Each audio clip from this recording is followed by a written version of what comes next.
Ciarán Ó Cuinn is my name. I'm the head of mission and the centre director of MEDRC, the last surviving institution of the Middle East peace process, the only place where the states of Palestine, Israel and Jordan still work at official level. It does this through a mix of naivety, audacity and discretion. And if I'm doing my job right, very few of you will have heard of it. So I'm going to take you through this morning how we do it, what the model is. It's a transferable model. We want people to rob it and take it, and how we do it and the future and what might that look like. Okay, our journey begins in Oman. This is the Omani Felajs system.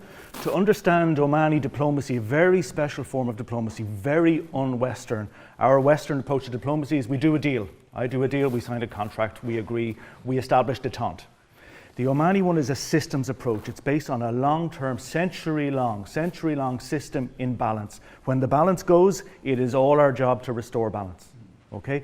The Felajs system is a man-made water system that goes through the village. There is a series of sluice gates.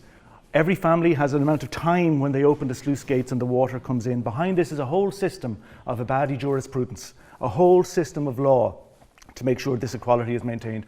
The focus is on the system, the integrity of the system over time, not short-termism, okay? And that's really the central plank of how we run this organization, okay? Now, this organization, Omani diplomacy, this Omani approach got its first big outing in the Madrid process. The Madrid process, early 1990s, humanity got quite giddy after the fall of the Berlin Wall and said, we can now fix the Holy Land. How naive they were. But what they did was they established working groups, okay? And Madrid conference, multilateral track in Moscow, typical, normal, rational, Western-led peace process, working groups, multilateral working groups. MEDRC came out of this one. It's the only thing that still stands. So this is before Oslo. First time the PLO and Israel sit together. This is before Oslo. So we take our route from before Oslo, and that can be quite helpful as well. In 1996, an establishment agreement, all the countries set up this new organization, and the following year, a headquarter seat agreement is agreed with the Sultanate of Oman. The organization is defined in law, so it is an international organization. I'm a head of mission. The Omani police government can't come into the center without asking me. States that don't have diplomatic relations with each other can pass through Oman to get to the center. But dialogue does not happen in Oman, it happens in this independent territory, okay? The mandate is defined in an international agreement. It's a broad mandate, this is important. So when you look at the Indus agreement and all these other agreements, narrow, small, little mandates, this is a broad mandate that allows you really react to incrementalism. It allows you find your way forward, okay? And so one mandate peace process, one mandate Middle East. And that's what it looks like. That's what it looks like. It's 2 or 3 acres in the middle of Muscat. A little country. I'm the smallest dictator in the world. It's this tiny little place here. By 2009, 2010, like every other part of that process, it had sort of died. Everyone agreed the Israelis hadn't done their part in Oslo. We had an intifada. Everything had stopped. Most countries wanted to walk away. Those glory days of the 90s were well and truly behind us. The Omanis and the United States, who were joint chairs of this, decided, look, let's have one more go. And we want to inject some of the behavioral know-how from people who've worked in the peace process into this and see, can we take this skeleton and turn it into something? And that's when I came along. So we destroyed the organization and said, we are going to start again. We will keep the good bits. We'll keep the Omani approach. We'll keep these states that don't generally sit together, and we'll try and convince them to stick with them.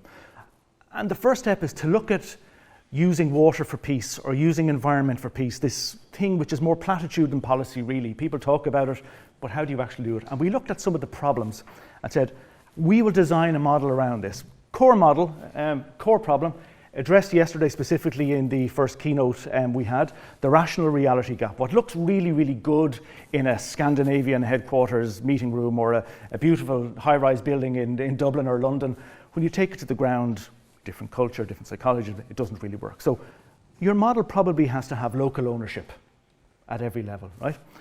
The solution looking for a problem, from organizational psychology, whenever you have groups of human beings in an organization, we have solutions looking for problems. We are people. Lots of peace process organizations are middle-aged men running around the place for no reason whatsoever, really. There's a psychological hole somewhere and they're doing what they were. So our approach is a systems approach. It is not a mediator approach. There's a neo-colonial twinge of the mediator, the external mediator who goes in. This is a systems approach. Transboundary cooperation does not equal peace. It often does, but sometimes it doesn't. The Bantustans in South Africa had cooperation on water. It can also embed a neo-colonialism, it can embed dependency. So just because two people work together doesn't really mean it will inevitably lead to peace. It can be a good sign. And if you look at it, when countries work together on water, generally they have good diplomatic relations and all that, but it's not a necessary connection. Government is the operating system. The operating system of a proper peace process, at the end of the day, will be a bit of paper signed and lodged at the United Nations. So I think people-to-people work is really, really good. Civil society work, church leader, it's all absolutely amazing. But in the final stat, the big lacuna here is the government-to-government stuff, particularly in Israel, Palestine, and around the world. So you need to involve governments.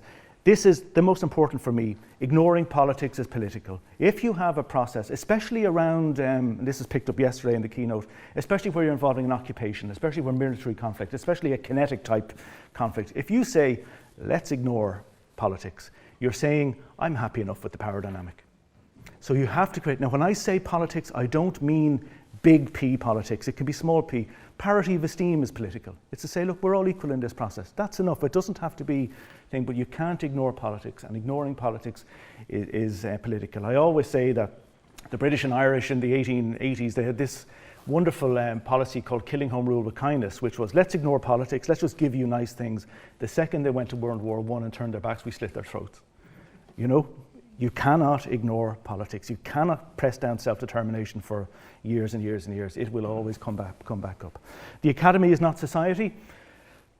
Just because we can get academics in a room and talk doesn't mean that will inevitably lead to deeper structural societal reconciliation. It's very, very good, and these are often thought leaders, but it's not really. It's track 2, and we're talking about track 1. So track 1 is what we want. And then in this area, there is an institutional and agency lacuna. It is nobody's job to develop a model to use transboundary environmental issues like water, energy, or food security for a peace process. And it was something I had dealt with when I worked for the Irish government. Is there a model out there? And there isn't. So we decided to build one. Now, all of our states by 2010 wouldn't talk to each other. So what do? We use the approach of the Irish peace process. The Irish peace process is really unique and very enlightened by the British in particular. They say to the Irish government, no, we won't allow you to have joint authority, but we will allow you be joint owner, joint guarantor, and co-equal partner in a peace process. And by virtue of your joint ownership, joint guarantorship, and the other one, you have a right. You have an absolute right to ask questions. You have a right to stand up for a particular community. And after the Good Friday Agreement, you are the joint owner of a process that has led to this wonderful peace agreement. So states and MEDRC agree that they are joint owners, joint guarantors, and co-equal partners in the MEDRC process and the MEDRC organisation. Subtly different, grey, allows people to believe what they want to believe. There's a creative ambiguity, which of course is central to this as well. Okay, so that's one thing. And the second thing, a new mandate. We got 11 foreign ministries formally to agree that we would become a model organisation for states that want to use transboundary environmental issues in the support of a peace process. Why a model?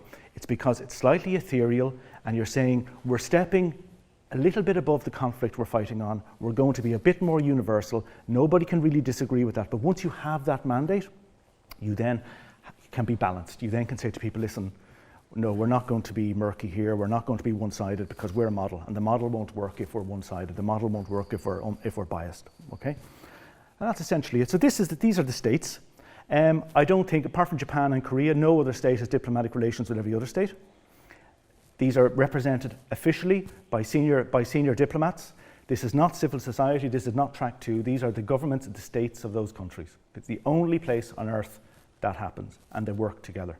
Okay, and I'm going to just talk about the model and how we did it. So this is the model, and hopefully it's replicable. You take the core parties to a conflict, Ireland and England, South Sudan and Sudan, Israel and Palestine.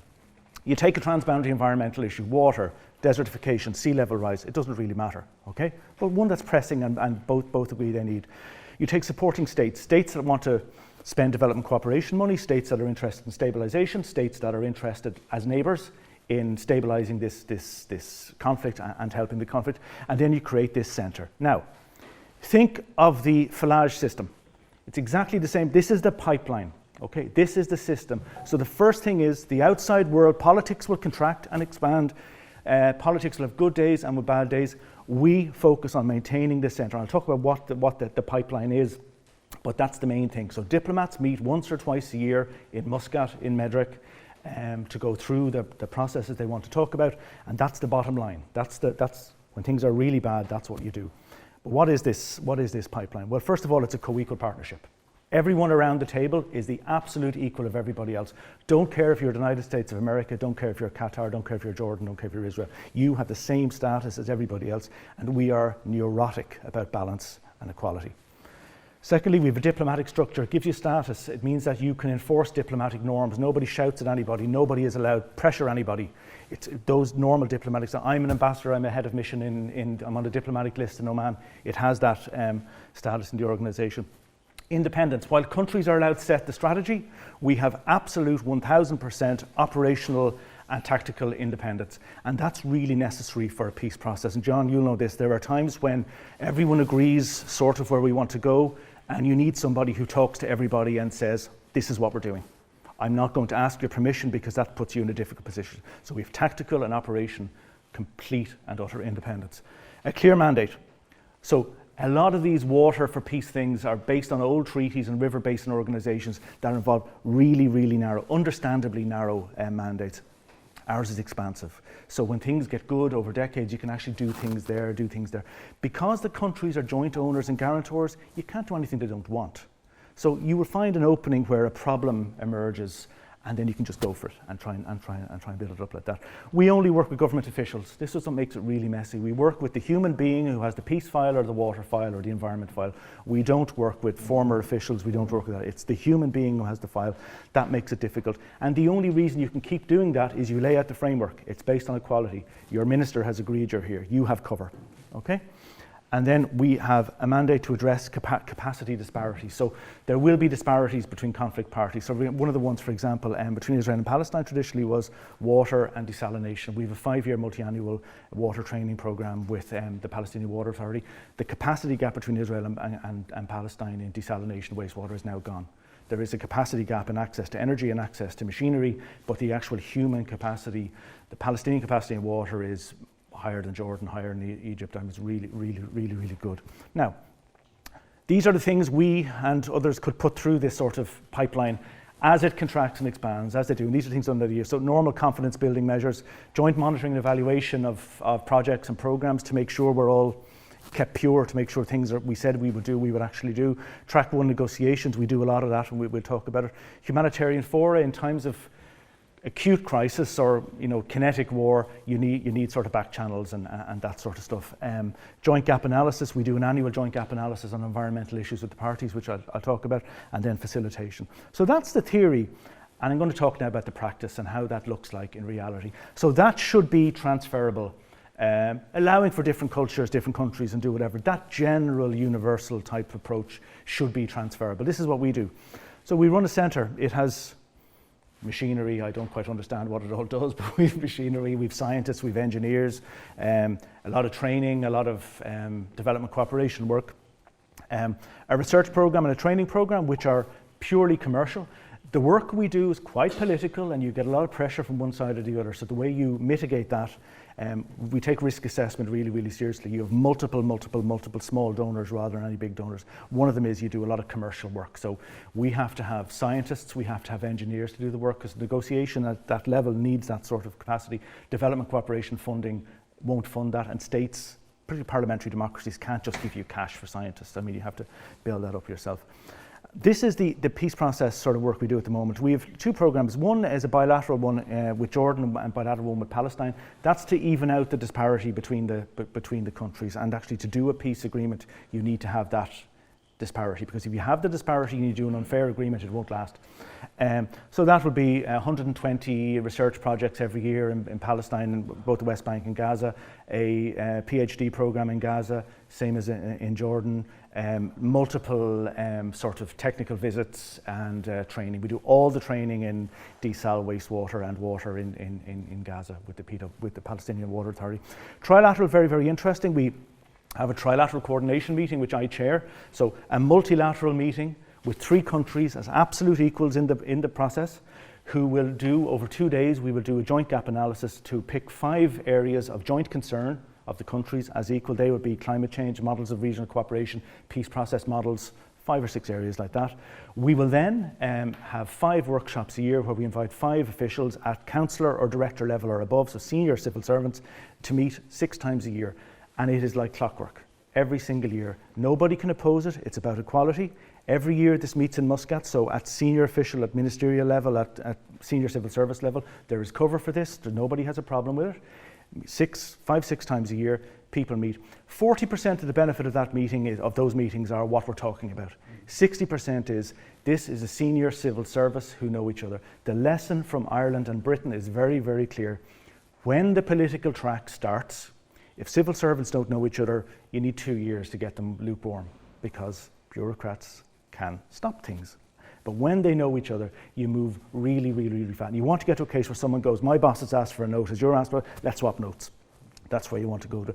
So there's a cohort of senior civil servants in ministries in these countries, in Israel, Palestine and Jordan, that are meeting 5 or 6 times a year, every year like clockwork. We are boring, we are just there. That's what's possible today. It's not pyrotechnical, it's not final status issues, but it's possible today. And when there is a political track, this can be taken to the next sort of level. We also do a series of briefing notes for them on different issues they ask for and papers on different things like that.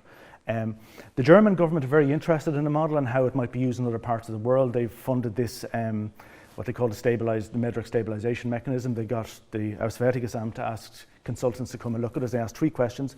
Is this track 1 effort happening anywhere else on planet Earth? Is it transferable, and where else could it be used in the short term? They said, yes, it's the only place on earth this is happening. 2, it is transferable. And this was before the war in Ukraine, so I ain't going to most of those places at the moment. But that's the problem. It was nice to have an external validation of that, in addition to the member countries who are highly supportive of it. At our last Executive Council in Muscat, the states agreed to broaden the mandate.